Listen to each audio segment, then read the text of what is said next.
Thanks for having me on. Yeah, of course. I'm going to throw you a curveball and not ask you about Terry McLaurin right out of the gate. Because we've been talking about Terry McLaurin and his contract impasse for literally, I want to say like 40 straight days. So it's been a lot. I'm looking at your bio on NFL.com, and it says at the end that you get more excited about a pulling guard than a kid gets on Christmas. So you must be into offensive lines and the big uglies up front. Give us your take on the revamped offensive line here for the Commanders. They draft Josh Connerly with their first-round pick. They bring in Laramie Tunsil via trade. They shift Brandon Coleman off of tackle into the interior. What do you think of this remade offensive line for the Commanders protecting Jaden Daniels? I mean, look, Josh Connerly was probably one of my favorite tackles at the Combine this year. I think he did make my all-Combine team because of the way he moves. I love, there's a reason that it said a pulling guard like a kid on Christmas, because I love it when I can see an offensive lineman who can move well, because I think that separates them. I think about guys even like Cam Jurgens, why the Eagles ended up drafting him when Jason Kelsey was still there, because Kelsey liked the fact that he could move and move with power. So, I thought the pick of Connolly was an ideal one for them in the long term. Tunsil, there's a big question mark about him because he's had such a very strong career and a reliable career. And then last year, he just didn't play well. And it was part of an offensive line in Houston that just didn't play well, generally speaking. So you hope that he gets a bounce back. And it was one of the Commanders' many moves to win now. So I think that, overall, I like their group. I like Tyler Biadasz as well. And you continue to go down the line. You've got guys who have experience, and Andrew Wiley and Nick Allegretti and Michael Dieter. These are all players who have been around a bit. But I think that there is a potential for it to not work out, as with any offensive line, but I feel more encouraged about it, of course, and you think about guard Sam Cosmi, than some other offensive lines. And I mean, I think of a few elsewhere that could be an issue. What do you think about the defensive side of the ball? Because I think most people think that that's maybe where they'll make their biggest jump. They kind of put a lot of faith in what we were calling earlier today, like a journeyman, right? In Kinlaw. I mean, kind of a guy underachieved sort of journeyman, even though he's young. Putting a lot of faith in him to kind of anchor it. It seems like they add Von Miller, who'll be a situational pass rusher, right? We know he's not who he once was, but the secondary seems to be really improved. I feel like they can make a pretty good leap defensively. It's the way that this team has turned around overnight reminds me a lot of the 2007 Browns and that team that won 10 games. No, listen though, because there's a key difference between those two teams, which is these were teams that won a lot more games than people thought, and the Browns didn't make the playoffs that year because there was one less playoff spot to work with the formatting and everything else.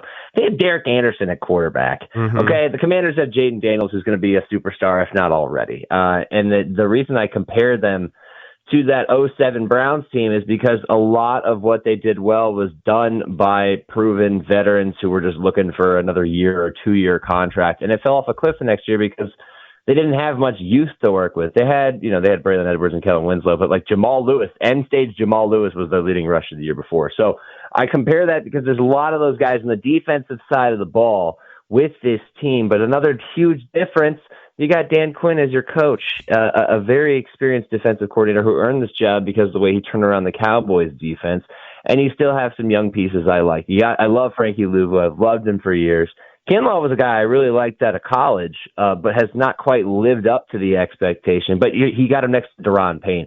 Dorrance Armstrong, he's a solid pick opposite Dietrich Wise. These are all guys that are middle or better. I am worried about how you're going to replace Dante Fowler overall, because that production that you got out of him at that rate that money-wise that he was making last year, very hard to replicate. And is Marshawn Lattimore going to be a good corner again, because he was not in the postseason? So this is not a rock-solid group, but I like the depth that has been brought there, and I like the experience, because one thing when you got a guy like Bobby Wagner playing in the middle of the linebacking core, you got a chance, and a pretty good one. Nick, what out of the teams that were really bad, maybe not really bad, but certainly below average last year, and I'm going to throw out a few: Patriots, Browns. I know that's not going to be your answer. The Titans, probably not going to be your answer. The Jags, the Raiders, the Giants, the Bears, the Saints, where your younger brothers might be the starting quarterback. San Francisco, who had a really bad year because of injuries. All right, so I threw out 7 or 8 teams basically that finished at the bottom of their division. Which of those teams in your mind really kind of takes a step forward this year? I think a lot of the momentum is building toward the Bears because of Ben Johnson and Caleb Williams and everything else there. Okay. I think the 49ers are not going to have the turnaround season that a lot of people expect because it's a transitional year for them. Mm-hmm. But they will be better than they were last year. The Raiders are in an AFC West that is just going to be so difficult. I mean, 3 of those teams made the playoffs last year. And they'll be better than they were last year. The Raiders will because they actually have a quarterback now. I still don't know, how far they end up going. I mean, it feels like they're an 8-win team right now, but it's going to be a very watchable 8-win team. The Jags, I am one of the people who is not necessarily buying in on them yet. I need it proven to me by Liam Cohen. I do. Right. I'm not buying into the whole Buccaneers OC becomes a good head coach immediately, expectation that kind of followed Dave Canales with the Panthers, who, by the way, they still didn't win a lot of games last year. One of my favorite teams to keep an eye on that wasn't mentioned in that group because they didn't finish in last place is going to be the Jets, the team that's in the Patriots division. The Patriots spent a ton of money in free agency, but the Jets, it felt like they made measured, proper moves instead of just going for the big swings that they did in previous years. It feels like there's an adult in that room. If they can get competent or better play from Justin Fields, I think they're going to surprise a lot of people. Interesting. All right, let me ask you this. Out of the 4 big names that are kind of holding in, Micah, Terry, Hendrickson, and James Cook, those are kind of the big 4 names, right? Do you think any of those players miss week 1? That's like the American automakers. Or do you think they all come to an agreement at some point? Yeah, that's tough because I feel like the Parsons thing is the thing that gets the most attention, obviously, and yet the Cowboys. I mean, they there's no way they don't pay him. I don't know if they pay him now. They probably wait until the next offseason unless he won't play. But I think Terry's going to play. They're going to figure that out. I mean, Terry's almost 30 years old. This is his last chance to cash in, and I understand that. But he's never going to get the top-tier money that he might want. He's going to get close to it, I think, because he deserves it. He's super consistent, but he's not going to get that elite, Jamar Chase level money. James Cook, that's another situation in which that he doesn't have all the leverage in the world. I understand, again, why he wants to cash in, too.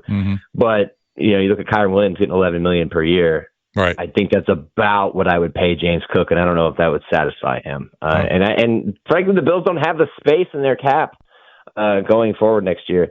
Henderson has dragged on so long, and it's the Bengals who have spent so much money and out of character money in the past couple of off seasons to shore up their offense. It is very interesting right now that all the narratives out of Cincinnati's camp are, wow, this defense might actually be good. And the one guy who's not participating is Trey Hendrickson. I don't think those 2 things are unrelated. So if I had to pick one, it might be him. Just getting back to the Terry thing at all, do you think that Terry would be better served if he did have an agent that's more used to doing big deals like this? It might have more realistic grasp. In other words, is there some validity to some people here are criticizing his agent who, like, he's his biggest client by far. Everybody else, it pales in comparison to Terry.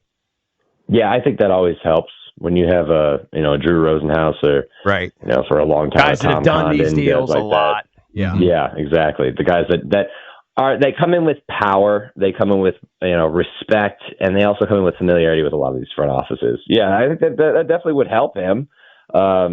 But I also think that he's in a weird spot because he's, like I said, he's going to turn 30 in September. We get it. He's put together a ton of consistent seasons. But yeah, I think the agent thing definitely would help him.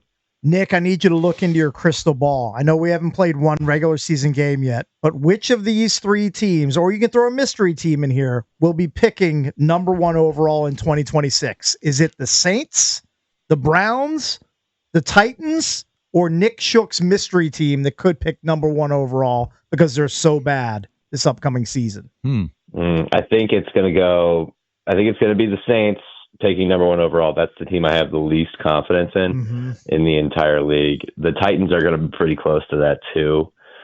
And I think the Browns are going to be right up there too, except they have a defense that's going to win them a couple of games. I think they lost MJ Emerson, so I'm not 100% convinced that they have a defense that's that good. But no, those are the three teams that everybody thinks are going to be bad, and I can't dispute that at this point. I don't have a mystery team at this point. Miami is kind of on my radar because they have a quarterback. They have Tyreek Hill, and he's changed his tone and everything else this offseason, going into the season about being more mature. But I think there's some holes in that defense that kind of worry me, and there's a lot of pressure there to produce. So it could get real ugly if it goes wrong. Maybe throw the Giants in there because Brian Dable's coaching for his life, and Russell Wilson's your top option at quarterback. But I think those three that you just mentioned are going to be the worst for sure. Last question: your thoughts on the Steelers with A-Raj and how you think they're going to play? Obviously. Last year, the last half of the season, his numbers were better. Although, you can kind of pick through some of those numbers and dissect them and say, you know what, it wasn't as impressive as they look on paper. But he was better in the last half of the season last year with the Jets. Your thought on Rodgers with the Steelers? The Steelers are one of the most intriguing teams in football because of how much they've changed their offense in this offseason. Obviously DK Metcalf, you can run down the list of all the changes they've made. Rodgers being the most notable one. I do subscribe to the notion that he started to look more like the Rodgers we knew before the Achilles tear in the back half of last year. He was also throwing at Devontae Adams. So He's going to need a guy that he knows quite well or can build that type of rapport with to be able to make some of those plays for him. But he looked like Rodgers at his age, and I don't think we'd seen that before, just in the way that he moved and the way that he still has that bit of a signature hop step of the throw, but it's not with the same, pizzazz or punch that we've seen over the course of his career. I think that they are going to be better than they were last year because simply of the fact that he's on that team and has stabilized the quarterback position, and their defense is going to be better. So I think they're going to be fringe playoff team, if not better. Wow. And they could make some noise, but I don't know if it's necessarily because Rodgers throws for 4,800 yards or something like that. I think it's more of a team production. Nick, where are you based? I am based in Cleveland. Cleveland. Okay. All right. So you get to see Shador. That's right. Friday. Yeah, it's going to be a rough season here. I'll tell you that. It's going to be tough. Nick, thanks for the time, man. We always appreciate it. All right. Thanks, guys. Appreciate it. That's Nick Shook, around the NFL writer for NFL.com. At the Nick Shook on Twitter is where you can find him. When we come back, we'll do EB's entertainment page. We'll do that next.